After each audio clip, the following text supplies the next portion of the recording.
Mukama yebazibwe bantu ba Katonda balungi mbabuuzako mu linnya lya Mukama waffe Yesu Kristo era n'okusaba Mukama waffe Yesu Kristo asobole tukulembera nga tuwuliriza era nga tugabana ku kigambo kya Katonda akaseera kano era nzikiriza n'obubaka bwa leero buyinza okubaako gwe buyamba eyo awuliriza okwongera okubeera nga tutambulira mu butuukirivu okwongera okujjukira okwenenya nga waliwo ensobi yonna ekoleddwa okwongera okutambulira mu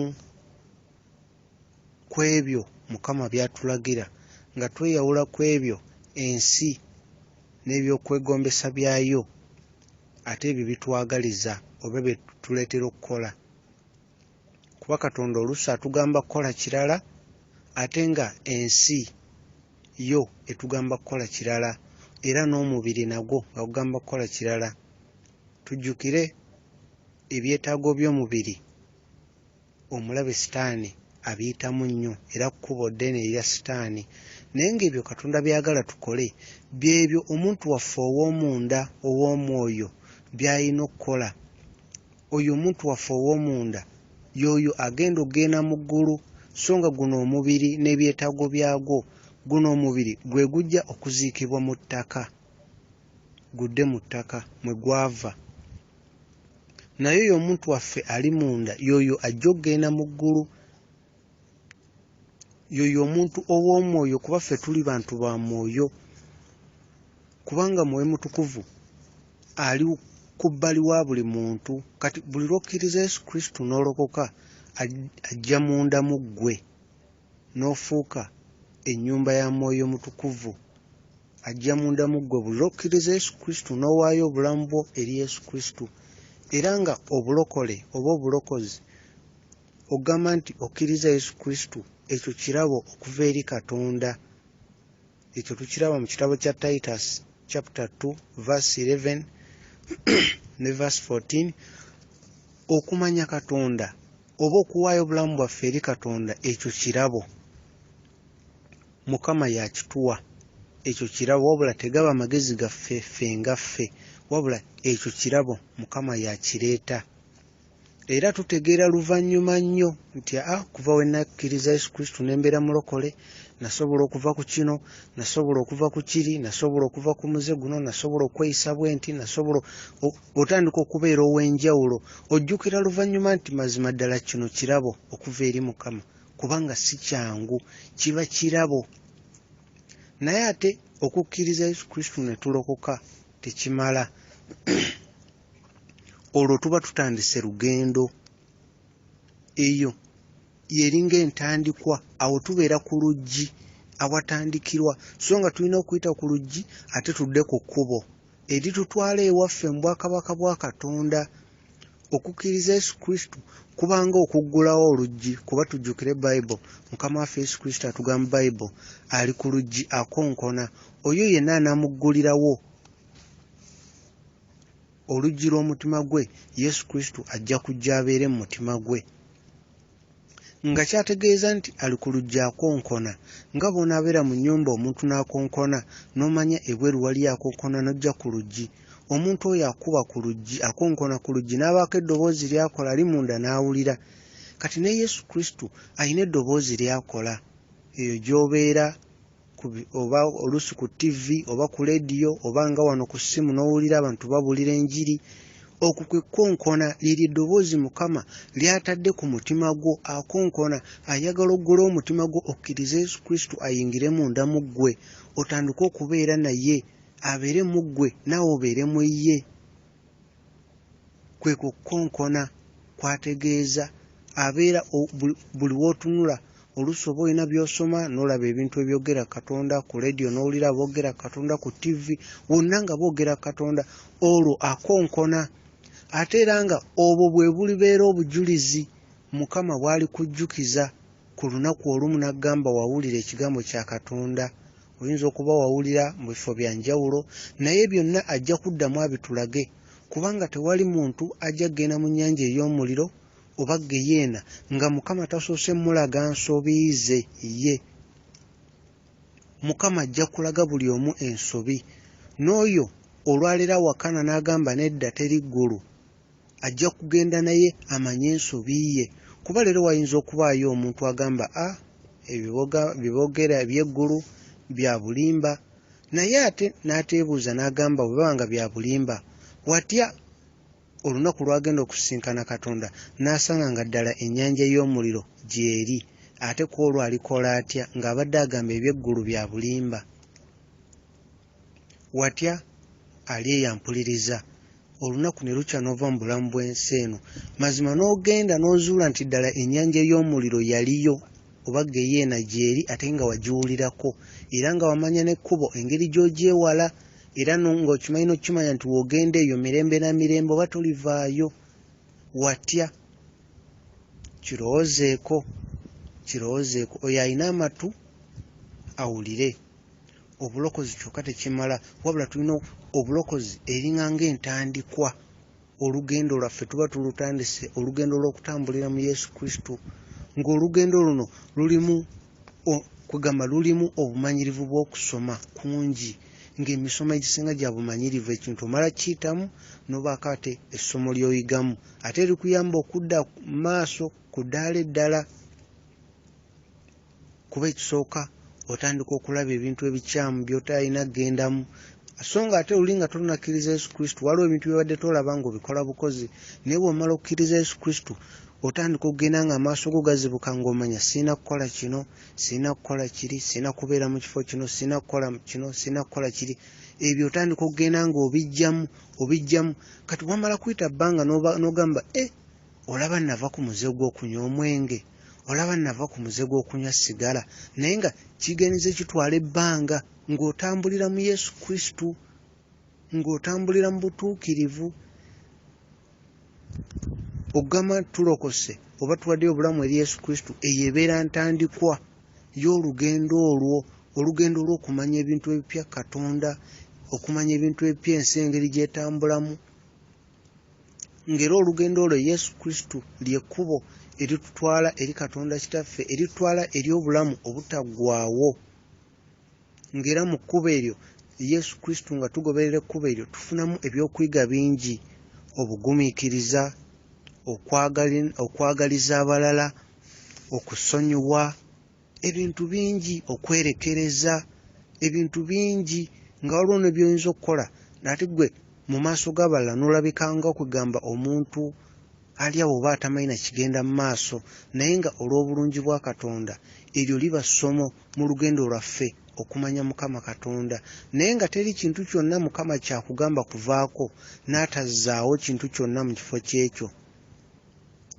Ekintu Mukama kyagamba oveeko, awo wennyini mu mutima we kibadde, Mukama ajja n'ateekawo ekirabo ekirungi. Bw'oba olina omuze gw'ovuddeko, Mukama ajjamu ekyo ekifo kyennyini mu mutima wabadde omuze ogwo, Mukama n'ateekawo ekintu ekirungi. Ajja n'ateekawo ekintu ekirungi. Mukama Yesu Kristo ayagala nnyo tumumanye, tumanye n'engeri gy'atwagala n'engeri gy'atwagaliza, kubanga yatuwa ekirabo ky'obulokozi n'atutukuza.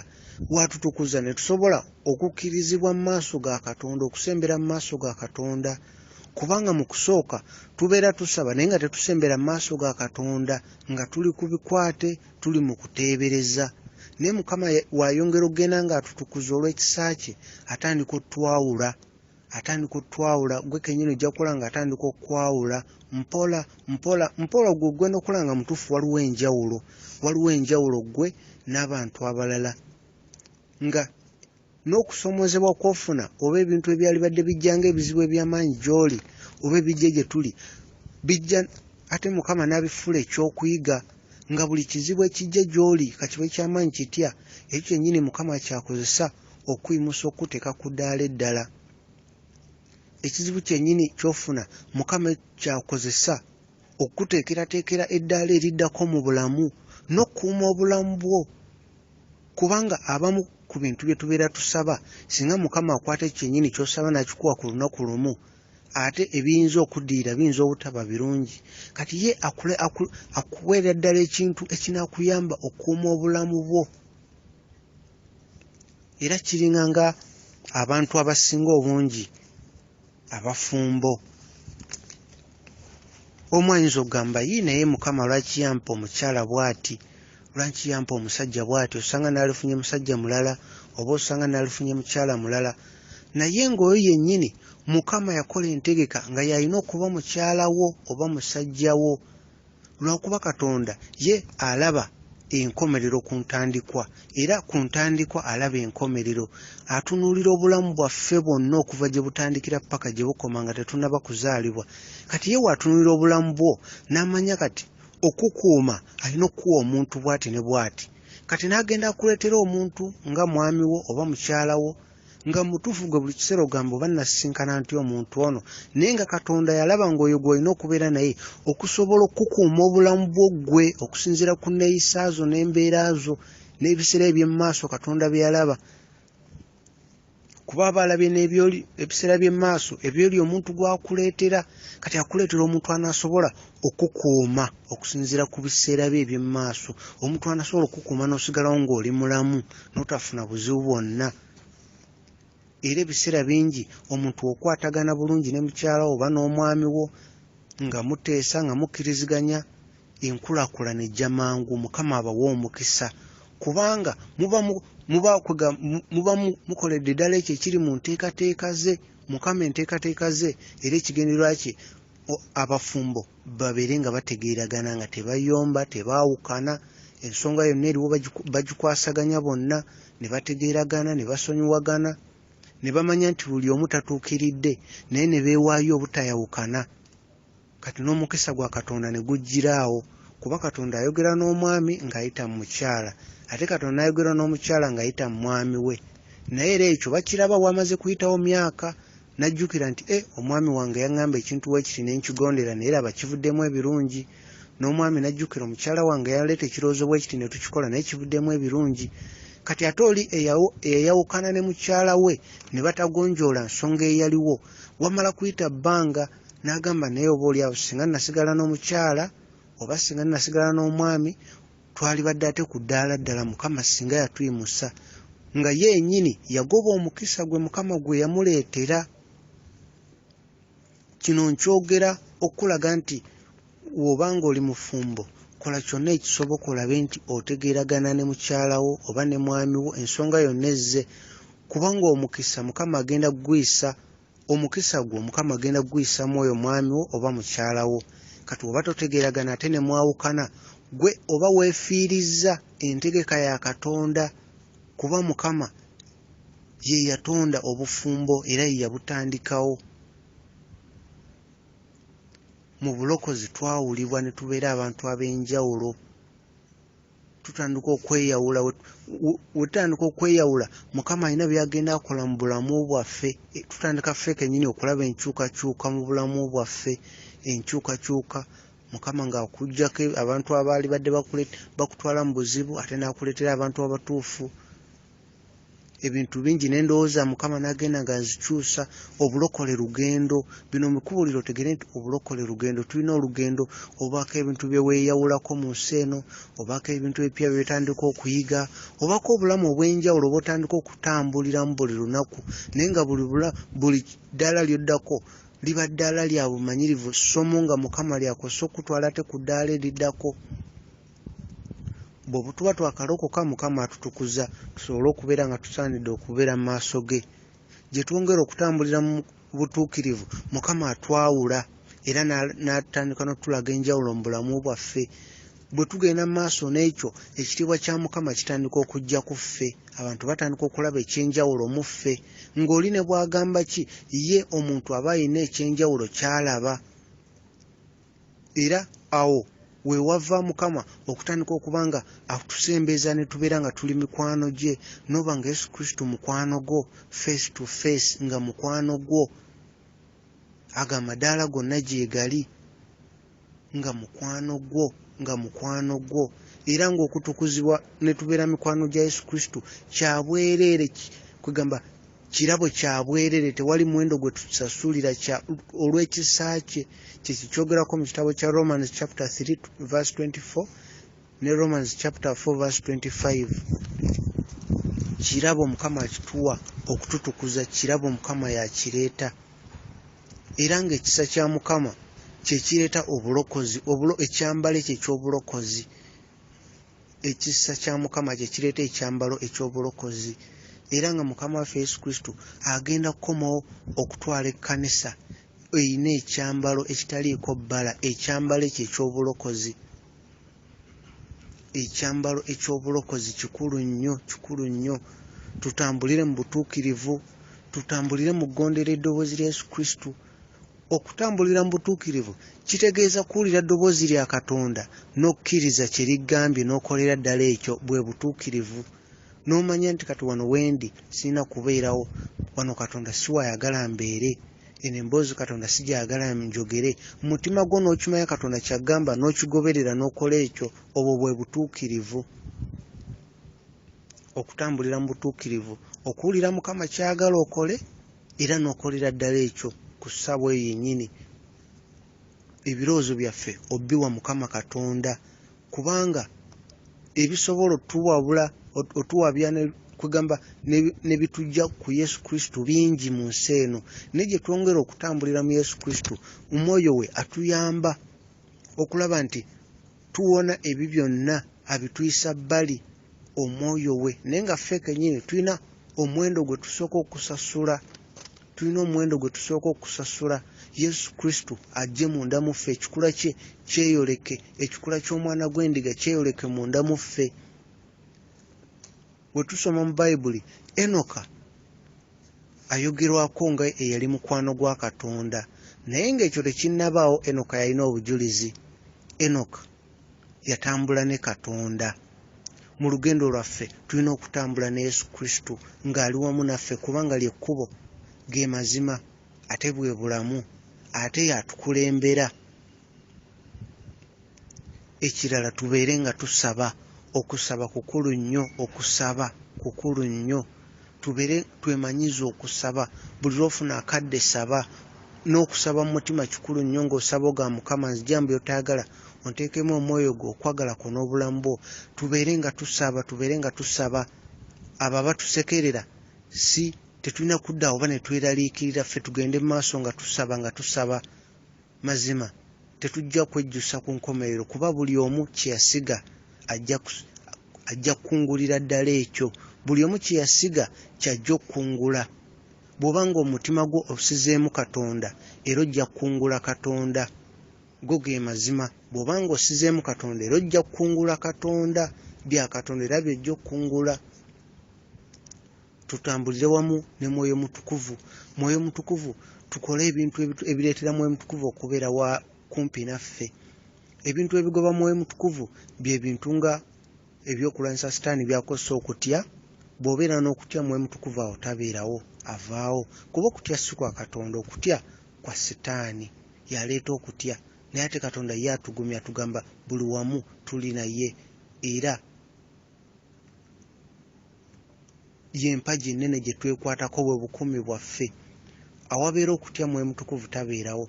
Awabeera okweraliikirira, Mwoyo Mutukuvu tabeerawo. Awabeera obutayagaliza n'obusungu naki, awo nawo Mwoyo Mutukuvu tabeerawo.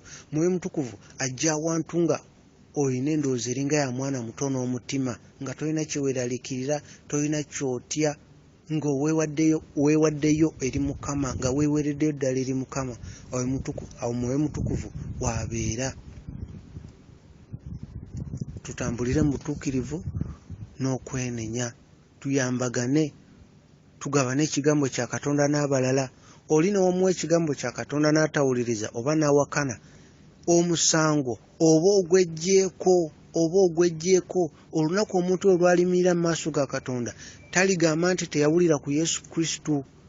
Omusango gw'oba ogweggyeko, oba akkiriza oba takkiriza, gw'oba ogweggyeko. Ffe ogwaffe gwa kuwulira kigambo kya Katonda. N'omulala n'akifunye naye n'akigabanako n'omulala. Era ku lunaku olusembayo mazima ojja kulaba empeerayo. Kuba oba ogabanya ekigambo kya Katonda nga tolina kigendererwa kyonna kikyamu ku mutima gwo, oba obutayagaliza, oba nga kugamba oba ekigambo oba okigabane n'abalala olw'ensonga yonna, oba ssente oba ki, wabula ng'olugabana nabo kigambo kya Katonda. Bawulire ekigambo kya Katonda. Ensigo ya Katonda ebeere wamu munda mu bo. Ensigo ya Katonda ebeere munda mu bo, ng'okikola lwa kwagala. kuba ekyokulwanyisa kyaffe ekisinga obukulu kwagala. Mukama bakuume, mubeere bulungi, mbagala nnyo. Tutambulire mu butuukirivu n'okwenenya. Buli omu yeeweeyo nga kinnoomu okugobera Yesu Kristo. Ne wobeera mu bantu 10 bonna nga baseka, abamu nga bawakana, ekyo si kikulu. Gwe kola ekyo Katonda kyagala okole, kubanga buli omu amazima ajja kuyimirira mu maaso ga Katonda. Buli omu ajja kuyimirira mu maaso ga Katonda. N'oyo aseka leero n'awakana n'abayogera biki, ajja kuyimirira mu maaso ga Katonda. Ebyo bye yakola ku nsi bimweyimirire. Ekyo kyo buli omu appointment ye yagiina. Ensonga lwaki tuweereza ekigambo kya Katonda, tweteeketeeke, tuyambagane, tweteeketeeke, tubeere nga tuli bulindaala. Kituyambe n'okwongera okumanya Mukama Katonda waffe oyo gwe tusinze yatonda eggulu n'ensi, twongere okumumanya. Mukama bakuume, mubeere bulungi.